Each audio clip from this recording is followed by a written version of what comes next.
Parshat Shelach, the famed story about the meraglim, the spies who completely discourage and deflate the Jewish people's desire to try and conquer or be involved in the conquest of Eretz Canaan, Eretz Israel, the land of Israel.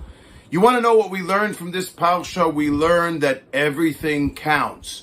When you say something, how you say something, and to whom you say something. All three of these aspects have impact on everything that transpires in one's life, or the potential that can possibly transpire in one's life, or in an event, or even to an entire nation. And we see it in this week's parsha, because what happens is, with regards to when the meraglim, these leaders of the Jewish people, speak negatively about Eretz Israel, it is when they arrive after they are sent on a mission to inflate the Jewish people's positivity, to accentuate and to encourage the Jewish people that we can, that we're capable.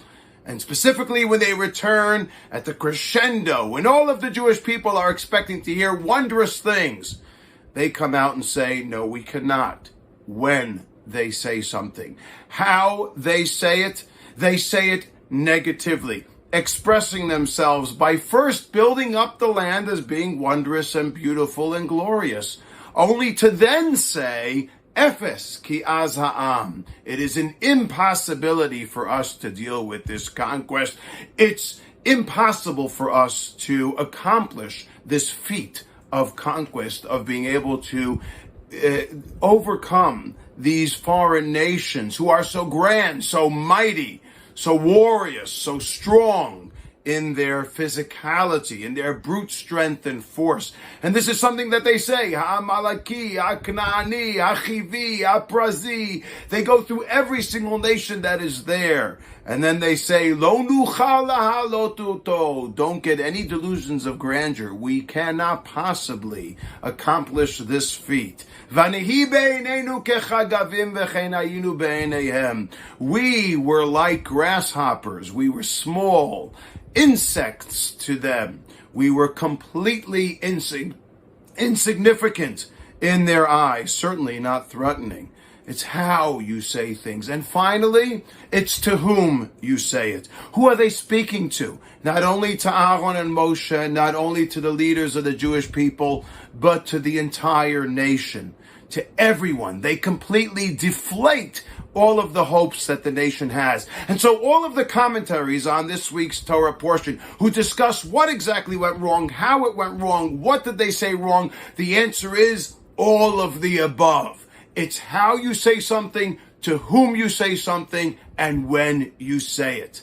This week I had an amazing story that happened to us. 2.5 years since Gila's death, a girl came to us, and she had been with Gila just for 3 weeks, years ago, in a summer camp, which, by the way, Gila was asked to leave for an improper accusation. The head of the camp, all 26 years old, made a very, very wrong judgment call and decided to ask Gila to leave. But Gila was the most popular camper. Everybody loved her. Everybody embraced her. And this girl, having known Gila for only 3 weeks, visited us 2 months after Gila's death. She was terribly distraught. And now, 2.5 years later, finally coming back to Israel, she said, I must come see you again.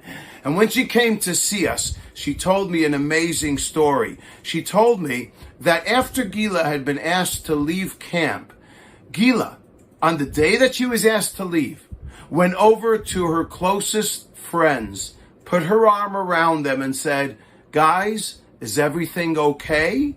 And they were absolutely in a state of disarray. They said, you're asking us if everything's okay? Here you are being asked to leave camp. You're the one who should be upset. But her concern was with her friends around her, making sure that they're okay, that they feel all right. It's what we say, it's how we say it, and it's when we say things that can absolutely impact people in their lives. This girl, knowing Gila for only 3 weeks, still comes back to us to talk about her and the amazing impression and impact that Gila had on her life. This is an important lesson that we can learn positively from Gila and how she acted with her friends, and negatively from how the spies reported about the land of Israel, which was supposed to be so glorious and have such positive effect and perspective for the rest of the nation. This is an important lesson that is the Torah way, it is the Jewish way, and it certainly remains the Gila way. Shabbat Shalom.